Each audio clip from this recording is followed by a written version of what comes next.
Morning, guys. Welcome to Coffee Chat.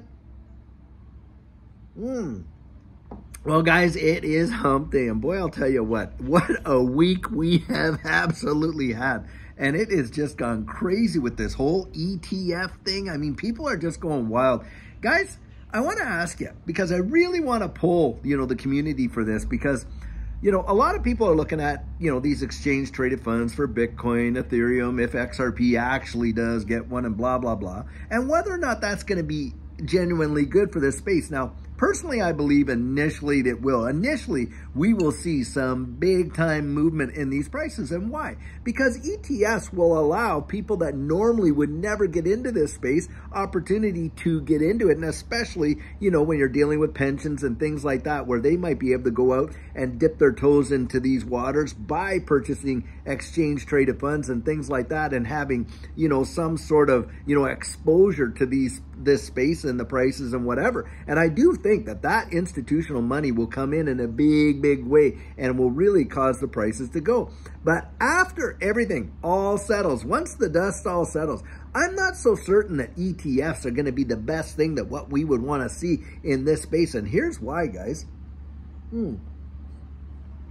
I want you to think about the gold market and, the paper market with the gold market. So we're talking about exchange traded funds in the gold market.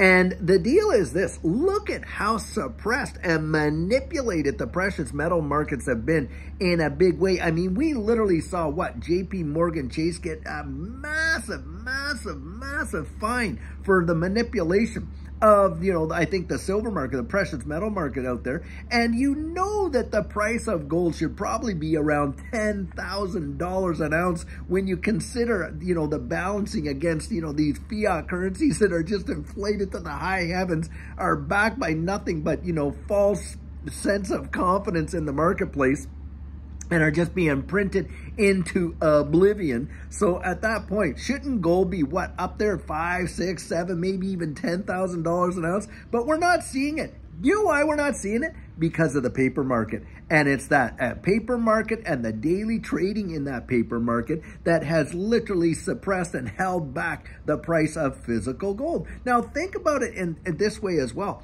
Now, I remember where they had done an audit of one of these big ones. I think it was Scotia Makata, or one of these big ETFs that are supposed to actually have the physical gold, on their, in their possession or stored or whatever, in order to back the exchange traded funds. And they found out that they were deficient into the millions upon millions of dollars. And this has happened on a number of occasions with a lot of these ETF funds in the paper market for gold.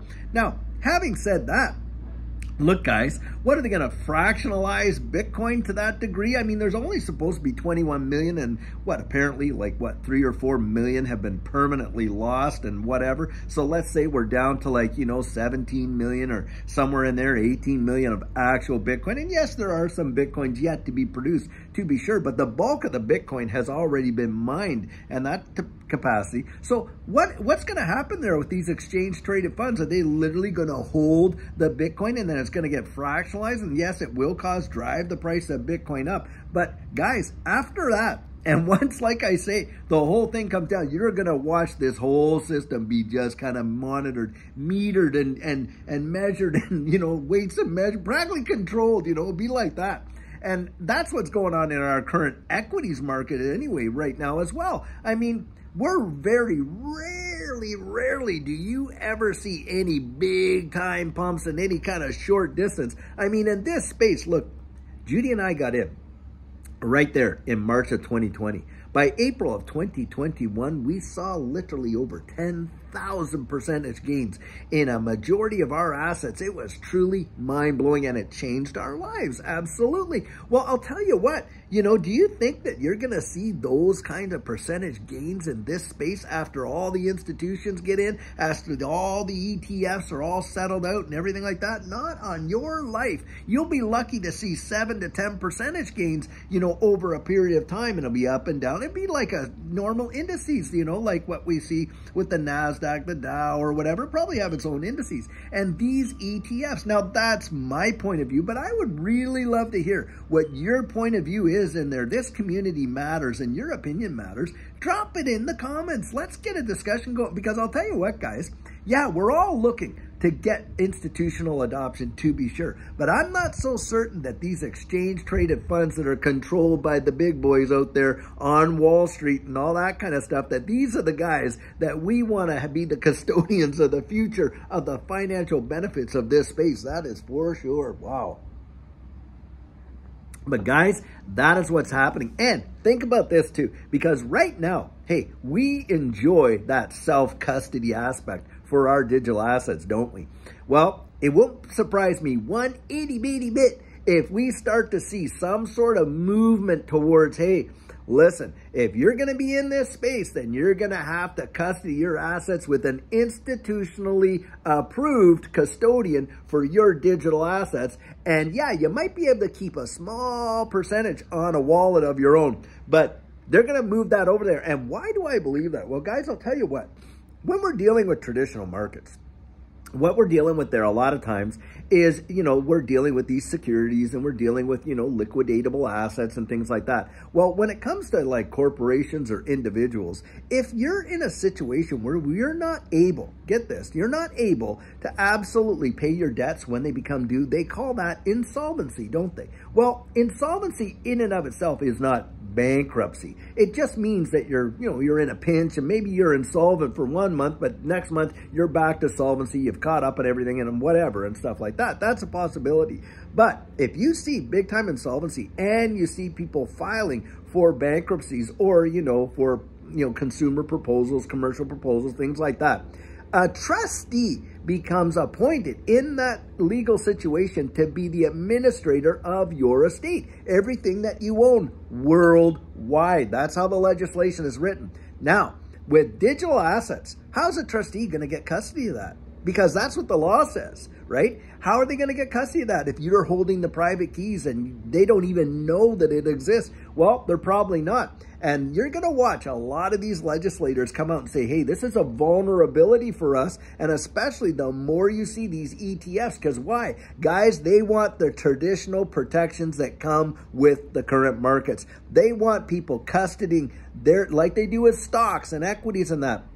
You don't get stock certificates in that capacity like you'd had bearer bonds before. No, it's custodied for you and that kind of stuff. And there's major custody houses that do it. And you got, hey, even in this space, look at Medico, Ripple, Purchasing Medico. They're a major institutional custodian for these digital assets. And PolySign, look at PolySign. The whole business model of PolySign is institutional grade custody of digital assets. Guys, I'm telling you, as sure as you're sitting there listening to this, that down the road we are going to see, and it might happen a lot sooner than later, an attack against self-custody whereby, they're going to want you to get you in on this, institutional grade custody, and they want to have a mechanism where it can be seized. Yes, where it can be attached just in an insolvent. That's why I brought up that example of the bankruptcy.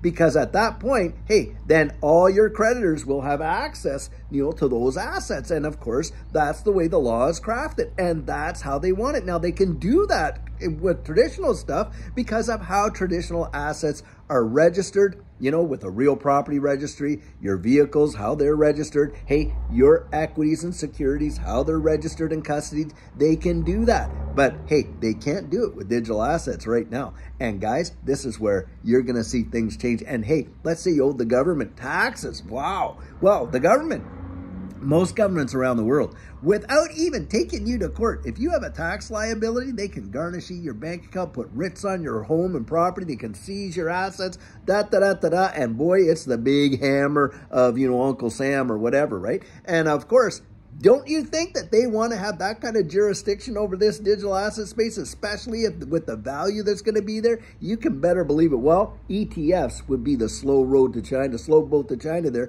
They will absolutely start bringing that in. Now, that's just my opinion on it. I'll tell you what.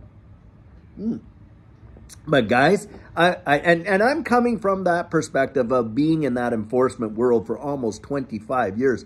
Look, I was a special enforcement officer in the underground economy for a while there. I worked in aggressive tax planning as well, looking over international business corporations. Guys, I had a major level of experience in this space, and of course, monetary instruments and all that kind of stuff, and all the legalities around, you know, the corporate structure and the corporate veil and all that kind of stuff. And so, guys, I'm just sharing my point of view from the perspective that I came from. Now, you obviously, you're coming at it maybe from a different angle, and you have a different perspective, and I think a lot of us would love to hear that, and that's why I'm encouraging you today. Why don't we just throw that out there? Because I'll tell you right now, this whole ETF deal is on the, boy, is it on the radar in big time. You go look up any of these digital asset articles, and a lot of them are going to be talking about ETFs, and especially this fraudulent one that was filed in Delaware, you know, for BlackRock, and now they're pursuing it through the Department of Justice and everything else. I've had people write in the comments, well, how do you know it was fraudulent? Well, I'll tell you what, guys,